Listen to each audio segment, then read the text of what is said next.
정말로 예수님을 믿는가? 우리가 원점에서 한번 생각해 보십시다. 나는 예수님을 믿는가? 그렇다면 나는 왜 예수님을 믿는가? 왜 이 상황에서 교회에 왔는가? 항상 원점으로 돌이킬 필요가 있습니다. 예수님을 믿는다면 왜 믿는가? 생각해야 합니다. 예수님을 믿는다는 것이 무엇인지, 무엇을 가지고 예수님을 믿는다고 하는 것인지 정의할 수 있어야 합니다. 다들 쉽게 말합니다. 예수님을 믿는다고 말이지요. 예수님 믿는 것은요, 말처럼 쉽지 않습니다. 교회 다닌다고 예수님 믿는 거 아니에요. 교회 다니는 것은 예수님을 믿는 기회가 더 있을 뿐이에요. 왜냐? 왜 쉽지 않느냐? 예수님 믿는다면은 성질도 없어야 하고 자기 생각도 없어야 해요. 자기란 것이 없어야 하거든요. 근데 자기란 것이 살아있다 그러면은 예수님 믿는 거 아니에요. 근데 뒤집어서 보면 이게 참 쉽습니다. 남은 내 마음대로 못하지만 나는 마음만 좀 바꾸면 내 마음대로 할 수 있잖아요. 그리고 거기서 우리가 어떤 능력을 찾을 수 있다면 이것이 지금 성경이 얘기하고 있는 것인데 얼마나 쉽겠습니까? 예수님께서 제자들에게 그렇게 요구하셨습니다. 마가복음 8장 34절입니다. 워낙 자주 말씀드리니까 그 외울 정도입니다. 이제 무리와 제자를 불러 이르시되 아무든지 나를 따라오려거든. 나를 따라오려면 예수를 믿는 거 예수님 따른 거잖아요. 안 따르려면은 뭐 내 말 들을 것도 없다. 그러나 따르려면 자기를 부인하고 자기 십자가를 지라. 그리고 나를 쫓아라. 이 말씀이 심각하게 와닿지 않다면 예수 믿는 거 아니에요. 부자 청년은 가진 거 다 팔고 예수님 당신 따라 그러니까 고민하고 같이 고민이라도 했어요. 요새 사람들 이거 가지고 고민하느냐 아니고 부자 청년이 재물을 못 버리는 것이나 내가 나를 못 버리는 것이나 같아요. 오히려 내가 나를 못 버리는 것이 어떻게 보면 쉬운데 어떻게 보면 더 어렵습니다. 다들 자기를 세우려고 합니다. 돈도 명예도 권력도 모두 어떻게든 자기를 어떻게든 잘나게 해보려는 세우려는 수단이에요. 뭐 굶어 죽으니까 그런 거 아니에요. 예수님께서는 우리가 그토록 원하는 복에 대해서 관심이 없으셨습니다. 예수님께서 무엇을 복이라 하셨는가? 마태복음 5장에 잘 나와 있습니다. 어떤 사람이 복이 있는가? 소위 팔복이라 하지 않습니까? 거기 어디를 봐도 흔히들 생각하는 그런 복은 없습니다. 심령이 가난하면 천국을, 애통하면 하나님의 위로를, 온유하면 땅을 기업으로, 여기서 땅이란 말 개인데요. 부동산을 말한 거 아니에요. 존재의 기반 내지는 근거를 말합니다. 존재를 말한 거예요. 하나님께서 아브라함에게 한 땅으로 가라 하시지 않았습니까? 처음부터 어디로 가라 하시지 않았어요. 한양 가다가 이제 가나안이다 그러셨지요. 하나님과 관계가 이루어지는 땅이에요. 근데 보면은 내게 이걸 부동산으로 생각해요. 재물로 생각한단 말이죠. 무슨 땅을 기업으로 받는다고 하니까 부동산 내가 그럼 온유해야지. 그럼 부동산 부자로 만들어 주셔서 요새 아파트도 비싸다던데 한 대체나 가셔야지. 이렇게 생각한다고요. 의에 줄이고 목마르면 배부를 것입니다. 마찬가지입니다. 풍부한 먹을거리를 말씀하신 게 아니에요. 만족할 것이라는 얘기예요. 궁극적인 만족이 무엇이겠습니까? 우리 영혼이 만족하는 것 아니겠습니까? 영혼이 만족해야 다른 것도 다 만족한 거예요. 가정에서 가족에게 뭐 폭력을 행사하는 사람이 있다 그럽시다. 그것이 나쁘냐 안 나쁘냐는 별도 문제고 자기 자신에 대해서 만족하지 못한 사람이 그래요. 내가 진짜로 좋으면요 남도 좋게 보여요. 긍휼히 여기면 하나님의 긍휼을, 마음이 청결하면 하나님을 볼 것이고 화평케 하면 하나님의 아들의 일컬음을, 의를 위하여 핍박을 받으면 천국을 얻는 복이 있다 그러셨습니다. 결론적으로 예수님께서 말씀하신 복 8가지는요 단 한 가지 사실을 지향합니다. 어떤 사람이 하나님을 얻느냐, 이런 게 복이라는 거예요. 흔히들 구하는 복은 교회 나와서 구할 복이 아닙니다. 어디를 가야 하느냐? 무당 찾아가서 복채 두둑이 놓고 구하는 복이에요. 교회는 무당짓 그만해야 해요. 이제는 통하지도 않아요. 왜냐? 먹고 살만 하거든요. 자기를 부인한 사람, 자기를 없이 하는 사람에게는요, 그런 복이 이제 의미가 없는 시대예요. 그래서 교인 수가 자꾸 줄어든 거예요. 따급해 보세요. 교회 안 찾아오는가? 십자가를 지겠다는데 그 사람에게 그런 복이 무슨 소용이 있겠습니까? 단언하지만은 교회가 흔히들 생각하는 그런 복을 말하고 전하였다면 그 복음은 거짓입니다. 무당짓하는 겁니다. 영원한 삶을 바란다면서 몸과 함께 죽고 없어질 것을 찾으니 모순이 아닐 수가 없지요. 썩어 없어질 그것이 목표인 사람에게는요, 구원이 없습니다. 구원하면은 좀 절절하게 생각해야 하는데 이런 마음이 별로 없는 거예요. 내일 안 죽을 것 같으니까 말이지요.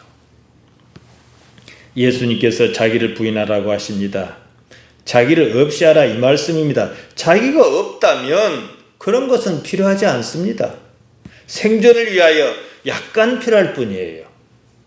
그런 것은 하나님 아버지께서 보장하신다. 그래서 이 말씀 하신 거예요. 마태복음 6장 26절입니다. 공중의 새를 보라. 심지도 않고 거두지도 않고 창고에 모아들이지도 아니하되 너희 천부께서 기르시나니 너희는 이것들보다 귀하지 아니하냐. 이어서 말씀하십니다. 그러므로 염려하여 이르기를 무엇을 먹을까 무엇을 마실까 무엇을 입을까 하지 말라. 이는 다 이방인이 구하는 것이라. 너희 천부께서 이 모든 것이 너희에게 있어야 할 줄 아시느니라. 우리가 할 일은 그게 아니라는 거예요. 그러니까 여기서 이 말씀을 가만히 보세요. 부자 만들어 주시겠다가 아니에요. 굶어 죽게 안 하신다. 정부에서도 그러지 않습니까? 그래서 우리나라 살만하니까 정 없으면 기초생활 수급자라 해가지고 보조를 좀 주지 않습니까? 그냥 기초생활 수급은 해주겠다 이 말씀이에요. 그럼 먹고 살만하면 지금부터 뭐 할래? 이 말씀이에요. 그리고 나머지에 우리가 복하면 우선 돈으로 다 통칭할 수가 있는데 돈이 뭡니까? 은사입니다. 돈이 생긴 이걸로 뭐 할까 이거예요. 물론 조금 재밌게 사는 것은 나쁘지 않아요. 이걸로 뭐 할까? 은사라는 거예요. 은사. 우리가 단지 하나님의 나라를 찾고 구하는 것, 이것이 우리가 해야 할 유일한 일입니다. 마태복음 6장 33절이 그것을 말씀하시는 거예요. 너희는 먼저 그의 나라와 그의 의를 구하라. 그리하면 이 모든 것을 너희에게 더하시리라. 하나님의 나라, 하나님의 의는 사실 같은 개념입니다. 이 모든 것을 더하시리라 그러시니까 거기에 또 눈이 갑니다. 교회 다니면 돈도 주시고 땅도 주신다는 말씀인가 보다 그럽니다. 하나님의 나라는 감이 잡히지 않습니다. 크게 관심도 없습니다. 그러니 자기가 원하는 바를 이루기 위해서 교회를 다니는 거예요. 그거 아니에요. 교회는 그건 뭘 이룹니까? 하나님의 원하시는 바. 내가 모든 것을 지불하고라도 심지어 나라는 것조차도 버리고서라도 하나님의 사람으로 변하려고 교회 가는 거예요. 교회 다니는 것이 하나님 나라를 구하는 것이다. 이렇게 착각해요. 아니에요. 먼저 하나님의 나라가 내 안에서 이루어져야 합니다. 하나님 나라를 이루면 그런 것은 그냥 따라온다. 때문에 그런 것에 관심을 가지지 말라. 그것은 너희가 관심 가질 것이 아니다. 생존의 문제는 하나님 것이다. 너희의 관심 오로지 하나님 나라여야 한다. 그런 것은 하나님께서 알아서 하실 일이다. 이 말씀입니다. 그 얼마나 감사한 일이에요. 우리가 기본소득제라든지 기초생활보장이라는 게 참 좋은 겁니다. 좀 넓게 생각하면요. 내 하고 싶은 걸 할 수 있잖아요. 나는 적게 먹고 그 대신 내가 뭐 그림 그리는 걸 좋아하니까 그림 그리겠다든지 나는 봉사활동하는 걸 좋아하니까 봉사활동하겠다든지 이렇게 할 수가 있잖아요. 그러면 하나님께서 기초생활을 보장하셔요. 그럼 우리가 뭐 하겠어요? 하나님을 찾고 하나님을 알려 하고 특히 나이가 들수록 이럴 수 있지 않습니까? 그래서 우리 집사님들 나이 드신 게 복이라 이 말입니다. 왜냐하면 옛날처럼 먹고 사는 것에 좀 덜 매이지 않습니까? 그러니까 더 신앙생활 할 수도 있고 일도 뭐 일을 위해서 일하는 건 아니잖아요. 너는 뭐 할 거예요? 그러니까 내 능력껏 일하다가 또 주의를 닥치면은 뭐 깨끗이 씻고 깨끗이 차렸고 예배당 오고 얼마나 감사한 일이냐 이 말입니다. 아무튼 이 부분이 보통의 회중에게 잘 먹히지 않아요. 옳은 줄 알아도 말이죠. 교회 강단에서 산상수훈의 팔복을 해서 잘 요새 말하지 않습니다. 말하면 껄끄러운 게 자꾸 나오니까요. 제대로 설명할 방법도 없고 애써 설명해도 회중의 관심을 불러일으키지 못합니다. 다 옳은 줄 알아요. 그렇게 와닿지 않는다는 거지요. 바라는 바가 애초에 다르기 때문입니다. 원하는 것은 정해져 있어요. 줄기차게 그것만 바랍니다. 바꾸지 않아요. 이런 문제는요. 어떤 이는 하나님이냐 돈이냐 이렇게 접근합니다. 그러나 통하지 않아요. 그래갖고 방법이 안 나옵니다. 그 때문에 저는 언젠가 집회에서 이 부분을 전하면서 먹고 살만 하거든 이렇게 거꾸로 접근한 적이 있어요. 먹고 살만 하다. 하나님께 그걸 보장해 주신다면 뭐 할래? 이거지요. 마태복음 6장 19절에서 34절에서 나오는데 예수님께 하신 말씀 결론적으로 돈 문제입니다. 요지는 단순해요. 하나님의 나라를 찾고 추구하라 이 말씀입니다. 하나님께서 자신이 살고 있는 삶에 어떻게 개입하여 계시는가 이것을 알려 하라 이거죠. 다른 것은 중요하지 않다 이 말씀입니다. 잠언 3장 6절입니다. 너는 범사의 그를 하나님을 인정하라. 그리하면 내 길을 지도하시리라. 범사란 범과 삭 합친 말 아니겠습니까? 갖가지 모든 일입니다. 범에 해당하는 말 콜은 완전함 전체를 말합니다. 사에 해당하는 말 데레크는 태도나 방식 또는 습관 행위를 말합니다. 그러니까 범사가 뭡니까? 완전한 태도, 완전한 방식, 완전한 습관을 그걸 말한 거예요.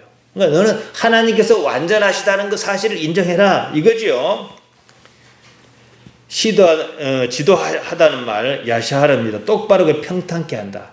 하나님께서 완전하게 그걸 하자.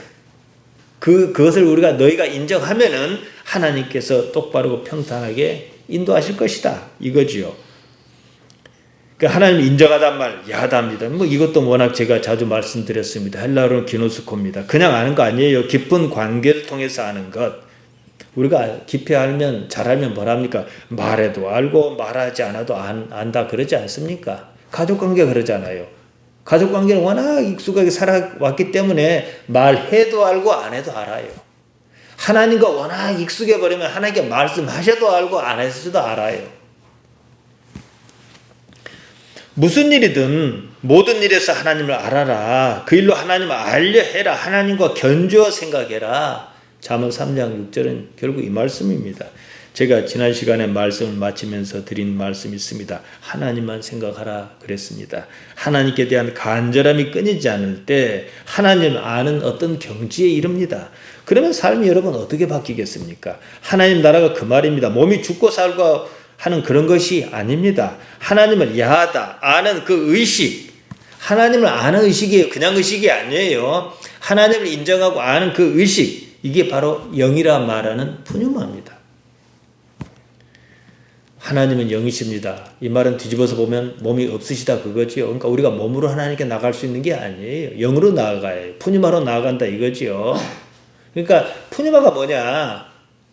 하나님을 아는 의식. 하나님 없으면 도저히 못 살겠다는 그 의식이에요. 이래 놓고 요한복음 4장 24절을 보는 거예요. 푸뉴마 호데오스 카이투스 프로스 키눈타스 아우톤 엔 푸뉴마티카이 알레데에디 프로스 퀴네인 영이신 하나님 카이투스 프로스 키눈타스 그러므로 하나님을 경배하는 자는 반드시 영과 사실로 하나님을 경배할 것이니라. 경배하다 예배하다 플러스 퀴네오입니다. 플러스 무엇을 향하여 퀴네오 내가 움직인다. 그러니까 예배가 뭐예요? 하나님을 향하여 마음을 열고 움직이는 거예요. 하나님께 가까이 가는 거예요. 그래서 플러스 퀴네오가 나중에서는 무엇을 향해 나아가다 이게 입맞추다 절하다. 이제 입맞추다 말 우리말과 다릅니다. 서양 사람은 친한 사람에게 가까이가 인사하는 것이 여기다 뽀 이런 거예요. 가까이 가는 거잖아요. 하나님께 어떤 자세해야 하는지 하나님을 향한 마음가짐 어떠해야 하는지 이것을 말하는 거예요. 이게 예배라는 말이에요. 어떤 의식 절차가 아니에요. 주기도문을 먼저 할 것이냐 나중 할 것이냐 중요하지 않아요. 주기도문이 빠졌다 해서 문제 삼을 수 있는 것도 아니에요. 다 빠져도 괜찮은데 내 마음은 빠지면 안 돼요. 하나님과 어떤 관계인지 이것이 바로 예수님의 복음이 추구하는 영성입니다.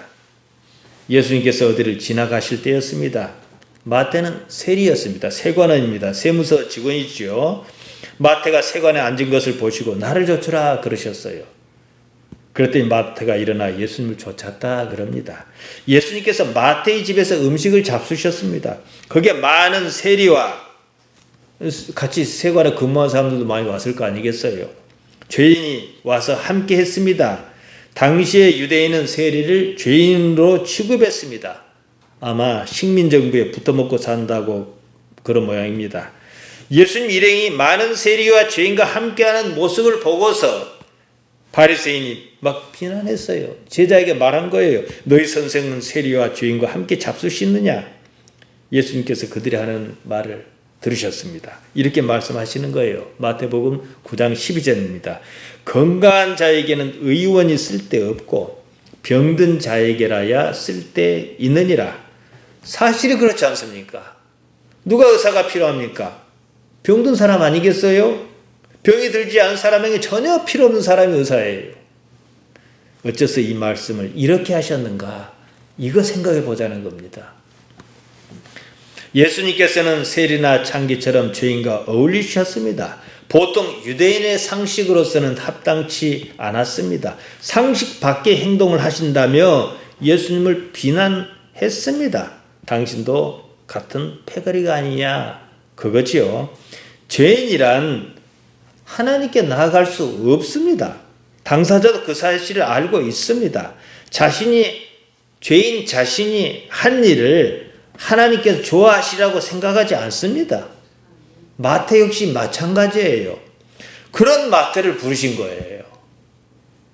세리장이었던 삭개오도 마찬가지였습니다. 삭개오는 좀 세관 중에 좀 높은 여수로 치면 세무서장쯤 그럴는지 모르겠어요. 부자였지만 바로 그 때문에 사람과 어울릴 수가 없었어요. 사람들이 막 비난하니까 저놈 이런단 말이에요. 예수님께서 삭개오의 집에 머무시겠다는 겁니다. 감히 생각도 못할 일이었습니다. 얼마나 감사했던지 삭개오가 예수님께 이렇게 말합니다. 누가복음 19장 8절이에요. 19장 8절입니다. 주여 보시옵소서. 내 소유의 절반을 가난한 자에게 주겠사오며 만일 네 것을 토색한 일이 있으면 4배나 갚겠나이다. 자기 소유의 절반을 가난한 자에게 주겠답니다. 남에게 억지로 세금 매긴 일이 혹시 있으면 4배로 갚아주겠다고 합니다. 예수님께서 그렇게 하라고 시키신 적이 없어요. 자기가 좋아서 그런 거예요. 예수님께서 자기를 찾으신 것이 좋아서 자기 스스로 그러겠다는 겁니다. 예수님께서 어째서 세리와 죄인과 함께 하셨는지 여기에 힌트가 있어요. 그들은 자신이 아까 병든 자에게 의원이 쓸데있다 하셨으니까요. 그들은 자신이 병들었다는 사실을 알고 있었다는 거예요. 의원이 필요했습니다. 그들은 예수님을 받아들였어요. 바리새인은 그러지 않았어요. 보십시다. 바리새인은 예수님이 필요하지 않았어요. 내가 어려우니까요. 그러나 마태나 삭개오나 어떤 죄인은 예수님이 필요했어요. 내가 문제 있다는 걸 아니까. 사실은요, 병들지 않은 사람 하나도 없어요. 병든 줄을 모르는 사람이 있을 수 있겠지요. 자신이 병들었다는 사실을 모르는 사람이에요. 자신이 병들었다는 사실을 아는 사람은 병을 고치려고 합니다. 삶이 이것이 아닌데 무엇을 느껴요? 마태복음 9장 13절입니다. 너희는 가서 내가 긍휼을 원하고 제사를 원치 아니하노라 하신 뜻이 무엇인지 배우라. 내가 의인을 부르러 온 것이 아니요 죄인을 부르러 왔노라. 이렇게 말씀하시는 거예요. 하나님께서 원하시는 사람은 죄인입니다. 왜 죄인인지 아시겠습니까? 자기가 의인이라고 생각하는 사람은 자기가 하나님이 필요하다 느끼지를 못해요. 하나님을 찾을 준비를 한 사람이 하나님을 찾는다는 거죠. 바리새인은 입으로만 하나님을 불렀지 하나님과 어떤 관계를 맺겠다는 마음은 없었어요. 이런 상황이라면 예수님의 복음이 누구에게 잘 먹히겠습니까? 바리새인이겠습니까? 제사장이겠습니까? 레위인이겠습니까? 아니요. 죄인입니다. 죄인에게서 죄만 쏙 빼면 그만이에요. 죄인은요. 그러면 그냥 의인이에요. 하마르톨로스에게서 하마르티아만 싹 빼내면 그냥 디카이오스, 그 반열에 오르는 거예요. 쉬워요. 병든 자에도 병만 고치면 온전한 사람 돼요. 근데 자기가 병든 줄 모르는 사람에게는 고칠 방법이 없어요. 우선 병원을 안 가니까. 죄인 고치기가 훨씬 쉽습니다. 효과도 좋습니다. 병든 사람이 자기가 병든 줄 모르면 참 골치 아픕니다. 삶의 전환은 자신이 죄인이라는 사실을 아는 데서 출발합니다. 유대인은 스스로 의인이라고 여겼습니다. 자신이 하나님을 섬긴다고 생각했습니다. 성전에 가서 제사하는 등 종교적 행위를 하는 것 때문에 그렇게 생각하지 않았나 싶습니다. 하지만 하나님과 깊은 관계를 맺을 수 없었다는 겁니다. 사실은 굳이 그럴 필요도 느끼지 못했습니다. 그것이 무엇을 알려고 하지도 않았어요. 하나님이 기준이 아니라 자기 자신이 기준이었습니다. 예수님께서 내가 긍휼을 원하고 제사를 원치 아니하노라, 이 말씀이 어디에 나옵니까? 호세아서에 나옵니다. 호세아 6장 6절입니다. 나는 인애를 원하고, 인애나 긍휼이나 같은 말입니다. 제사를 원치 아니하며 번제보다 하나님 아는 것을 원하노라. 하나님께서 원하시는 것은요, 지금 이 상황에서는 제사가 중요하지 않은 거예요. 지금 상황. 제사 드리고 그럴 여유가 없어요. 하나님 아는 것이라는 거죠. 아는 것, 다트입니다. 동사로 하면 이제 야다예요. 같은 말입니다. 신약성경 기노스코 그 말이라 제가 말씀드렸습니다. 깊은 관계로서 하나님을 아는 것이 참된 예배요, 제사다는 거지요. 제사는 중요합니다. 예배는 중요해요. 종교 행위에서 뺄 수 없습니다. 하지만 그 행위가 곧 하나님과 깊이 관계를 맺는 건 아니에요. 다리를 놔주는 정도겠지요. 생각 없이, 의식 없이 얼마든지 제사할 수 있습니다. 습관적으로 제사할 수 있습니다. 그리고 거기에 의미를 부여할 수 있어요. 그 의미는 누가 부여하는 거예요? 제사를 받는 대상이 의미를 부여합니까? 아니요. 내가 하는 거예요. 유대인은 그랬어요. 하나님께서 원하시는 건 그 이상입니다. 인애, 어진 마음으로 남을 사랑하는 거지요. 히브리 말로 헤세드입니다. 자비라고도 번역합니다. 그리고 하나님을 아는 다트입니다. 사무엘하 22장 26절에는 이런 말씀이 있습니다. 자비한 자에게는 주의 자비하심을 나타내시며 완전한 자에게는 주의 완전하심을 보이시며, 하나님께서 자비한 자에게 자비를, 완전한 자에게 완전을 보이신다, 이 말씀입니다. 자비함, 자비하심, 이런 말 하시드입니다. 헤세드가 형용사로 쓰인 거지요. 자비로운 이런 뜻입니다. 헤세드, 명사로 자비입니다. 같은 말이, 인애나 자비나 같은 말이에요. 강도 만난 사람을 도운 사마리아 사람 이야기를 제가 자주 드렸습니다. 이야기 끝에 예수님께서 율법사에게 이렇게 되물으셨습니다. 누가복음 10장 36절입니다. 내 의견에는 이 세 사람 중에, 세 사람이 누굽니까? 제사장, 레위인, 사마리아 사람입니다. 누가 강도 만난 자의 이웃이겠느냐? 당연히 강도 만난 사람을 도운 사람이겠지요. 사마리아 사람입니다. 율법사 역시 그렇게 말해요. 자비를 베푼 사람입니다. 당연합니다. 자비란 말 나옵니다. 엘레오스입니다. 자비, 긍휼, 이런 뜻입니다. 히브리 말로 헤세드, 같은 말이에요. 하나님을 깊이 알면요, 하나님의 성품을 닮아가요. 저는 이제 우리 교회에서 오랜 세월 목회하지 않았습니까? 알게 모르게 여러분은 저를 닮아와요. 하도 들었으니까요. 기도가 그렇게 가요. 하나님을 사랑하고 사모하고 알려면 하나님 닮아갈 수밖에 없어요. 하나님께서 악하십니까? 아니요. 자비롭지요. 물론 자비 자체가 영생을 주는 건 아니에요. 하지만 그럴 수밖에 없다, 이 말씀이에요. 하나님을 깊이 알면 인애가 생깁니다. 강도 만난 사람이 이웃은 자비를 베푼 사마리아 사람이다 이었습니다. 그는 자비로 하나님을 아는 경지에 이를 것입니다. 좀 더딜지라도 말이지요. 결국 알게 될 거예요. 하나님을 깊이 아는 것이 영생이에요. 하나님께서는 시간을 초월하신 분이십니다. 영원하다는 말은요, 시간이 길다는 말이 아니에요. 천년이 하루 같고 하루가 천년 같다 하지 않았습니까? 그 말은 뭡니까? 시간이 없다 이 말이에요. 그렇기 때문에 영생은 영원하다는 말은, 적어도 성경에서 말하는 영원하다는 말은 긴 시간을 말하는 게 아니라 시간을 뛰어넘는 것을 말하는 거예요. 죽음은 시간 아래에 속해 있는 것 아니겠습니까? 예수님께서 죄인 하마르톨로스를 부르러 오셨다 그랬습니다. 그에게서, 하마르톨로스에게서 하마르티아를 쏙 빼내면 그는 그냥 의인 디카이오스로 나아가기 쉽습니다. 자기가 어째서 죄인인가 안다는 것은 매우 중요합니다. 여기서 대전환이 이루어집니다. 우리가 보통 회개하잖아요. 이건 대전환을 말하는 것이지, 아이고 잘못했습니다, 이거 아니에요. 아이고 잘못했습니다 하고 내일 도로 잘못한 사람을 살려면 어떻게 그게 대전환이겠습니까? 예수님께서 두 사람을 비유하여 말씀하셨습니다. 누가복음 18장 9절에서 13절입니다. 깁니다. 제가 읽어드리면서 설명하겠습니다. 또 자기를 의롭다고 믿고 다른 사람을 멸시하는 자에게 비유로 말씀하시되, 딱 바리새인이나 이런 유대인 같은 사람 아니겠습니까? 두 사람이 성전으로 기도하러 올라가니 하나는 바리새인이요 하나는 세리라. 하나는 의인이고 하나는 죄인이다 이 말이지요. 바리새인은 서서 따로 기도하여 죄인하고 같이 기도 못하겠다 이거예요. 기도하여 가로되, 하나님이여 나는 다른 사람들 곧 토색, 불의, 간음하는 자와 같지 않고 이 세리와 같지 아니함을 감사하나이다. 나는 일에 2번씩 금식하고 또 소득의 11조를 드리나이다. 이랬다는 거예요. 근데 세리는요, 멀리 서서 감히 눈을 들어 하늘을 우러러보지도 못하고 다만 가슴을 치며 가로되, 하나님이여 불쌍히 여기시옵소서 나는 죄인으로소이다. 이랬다는 거예요.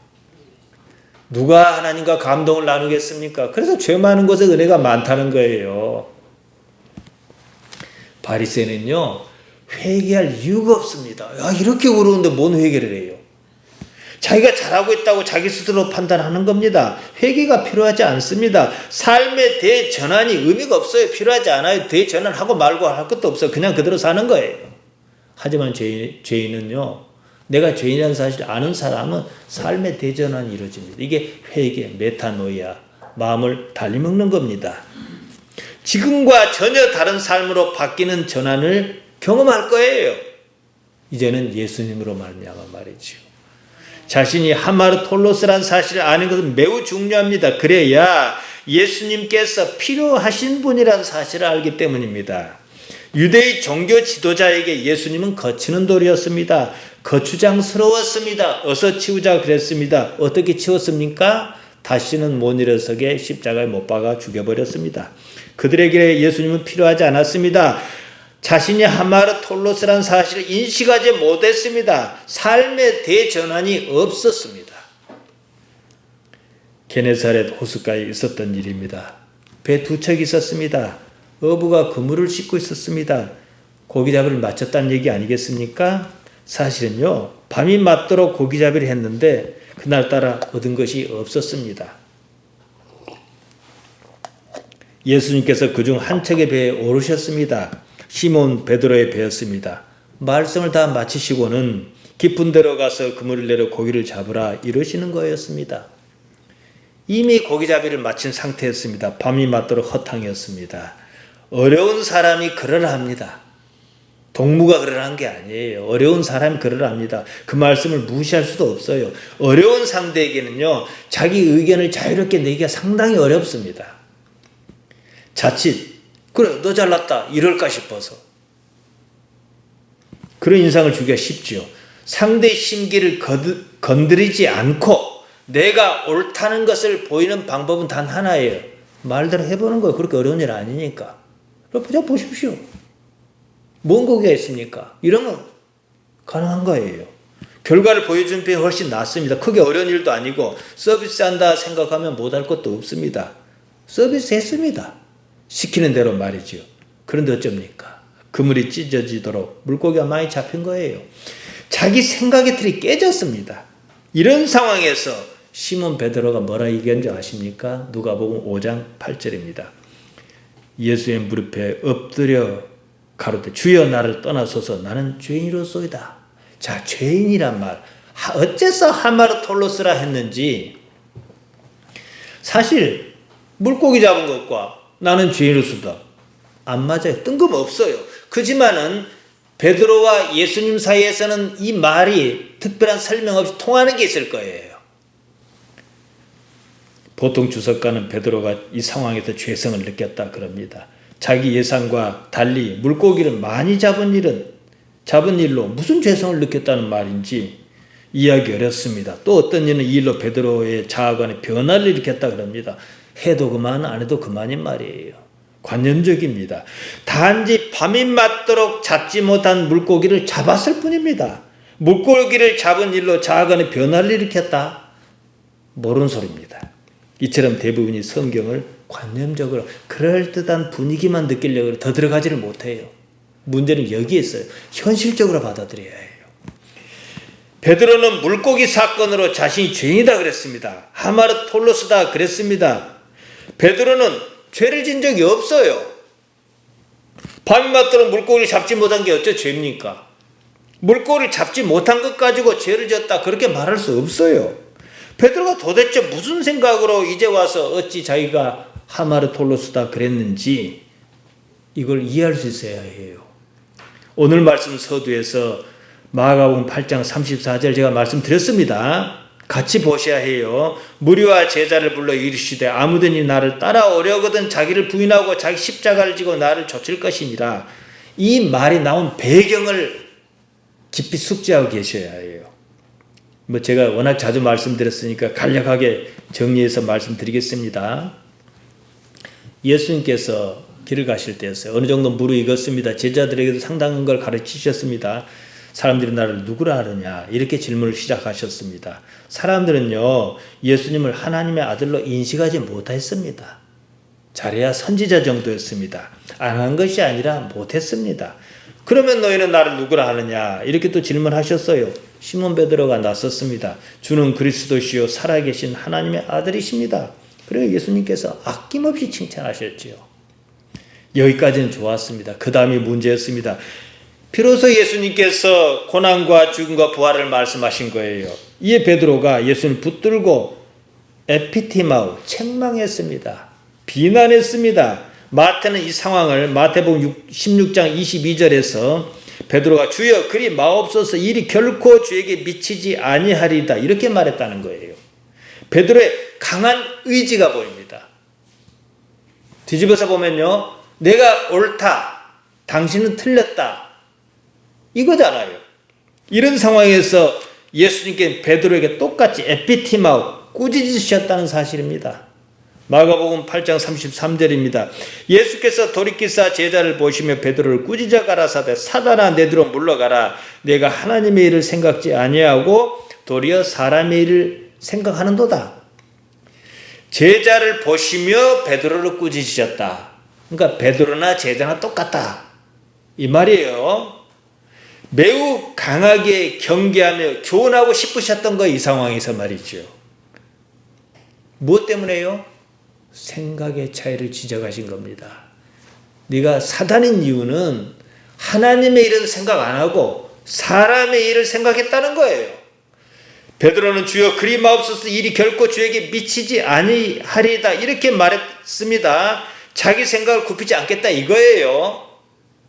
이 문제입니다. 다시 이래놓고 물고기 잡은 얘기로 갑니다. 베드로는 밤이 맞도록 물고기를 잡지 못했습니다. 예수님께서 깊은 데로 가서 물고기를 잡으라 하셨습니다.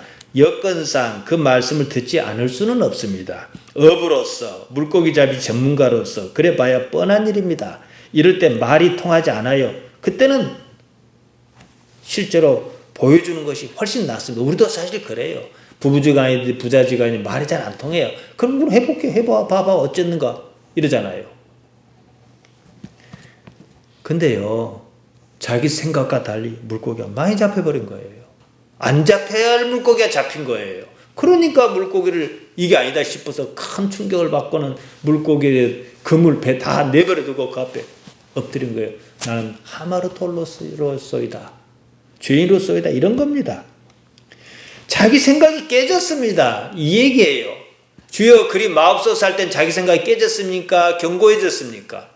자기 생각 안 깼기 때문에 사단이라고 책망받지 않았습니까? 물고기로 자기 생각이 깨진 거예요.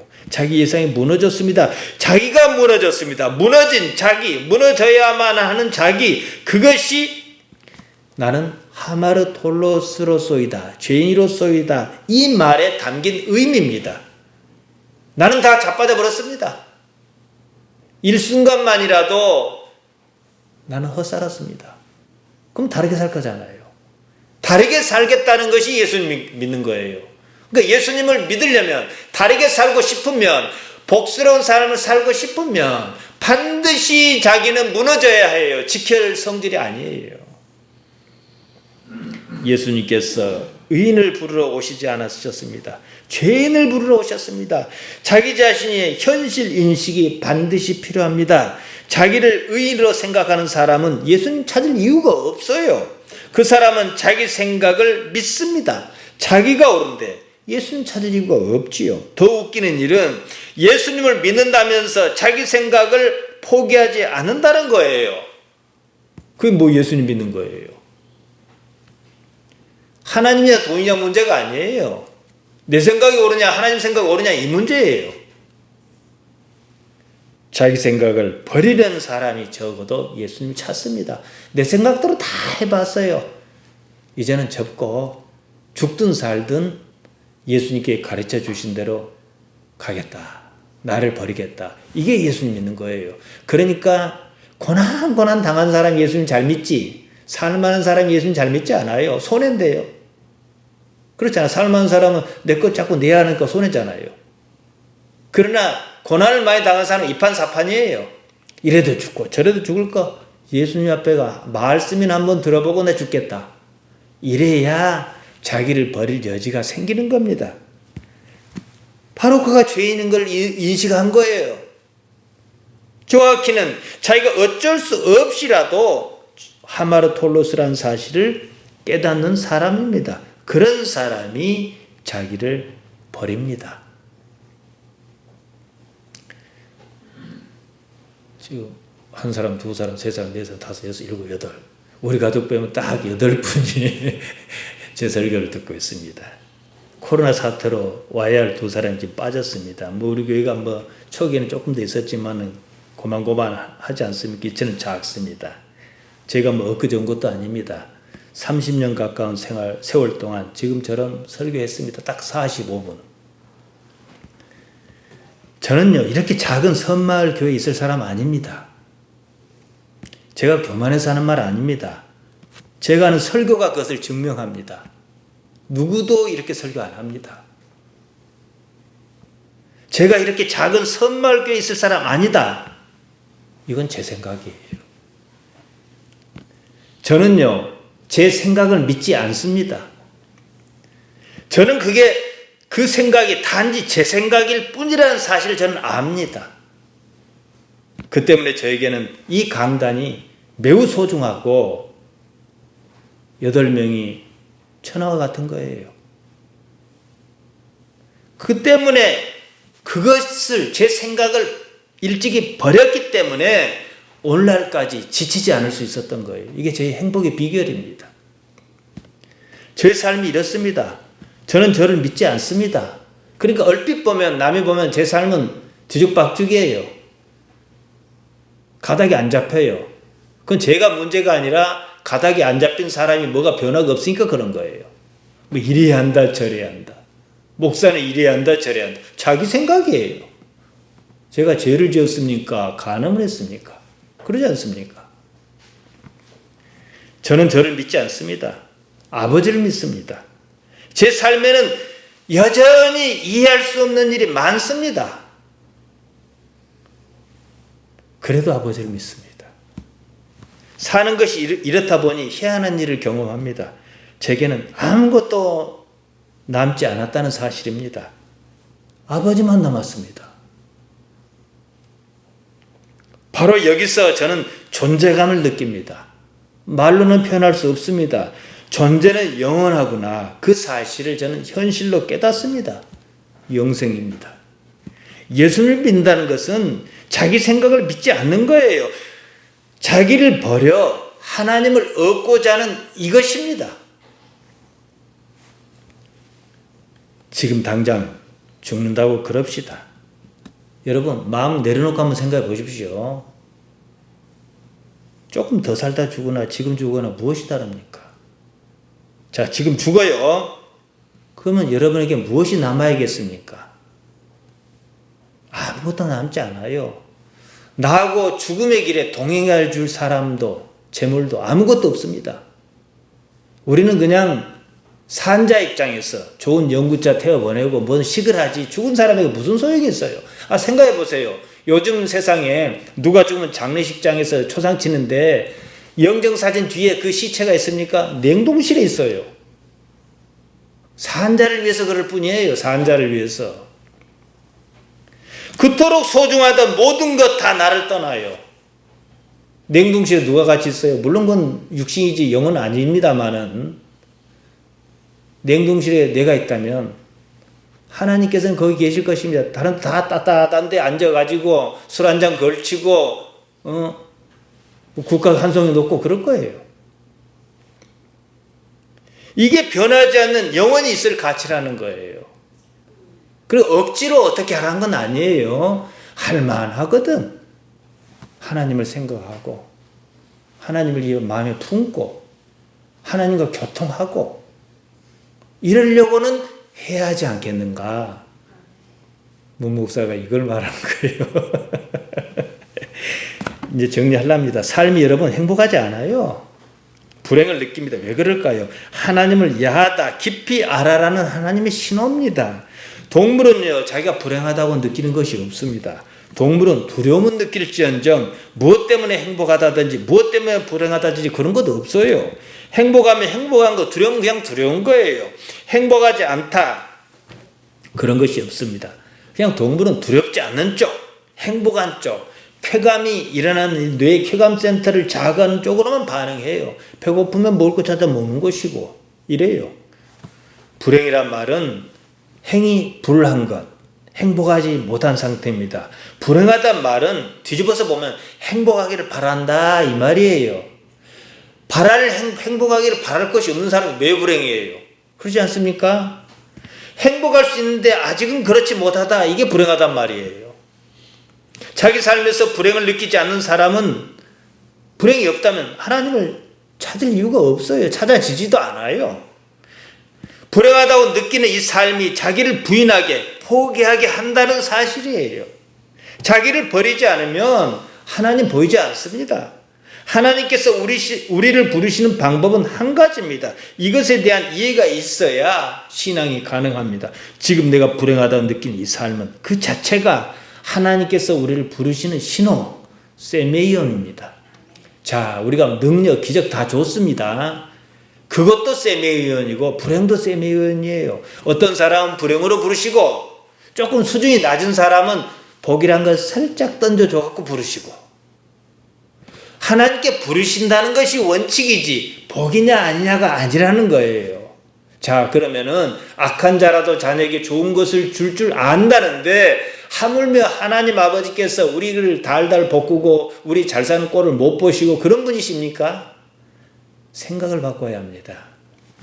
하나님께서 이사야에게 말씀하셨습니다. 이사야 55장 8절 9절입니다. 여호와의 말씀에 내 생각은 너희 생각과 다르며 내 길은 너희 길과 달라서, 하나님 생각이 우리 생각과 다르고 하나님 길이 우리 길과 달라요. 그러면 하나님께서 바꾸셔야겠습니까? 내가 바꿔야죠. 내가. 하늘이 땅보다 높은 같이 내 길은 너희 길보다 높으며 내 생각은 너희 생각보다 높으니라. 높은 것을 찾아가야지요. 하나님의 생각이 내 생각과 다르다는 사실입니다. 그리고 하나님의 생각이 언제나 옳다는 사실을 자기 삶에서 발견해야만 해요. 그러니까 발견을 하려면 어떻게 해야겠어요? 시도는 해봐야겠지요.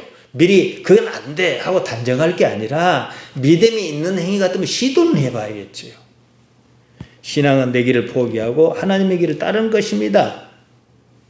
이것은 진담일 수도 있고 복스러운 말일 수도 있고 악담일 수도 있습니다.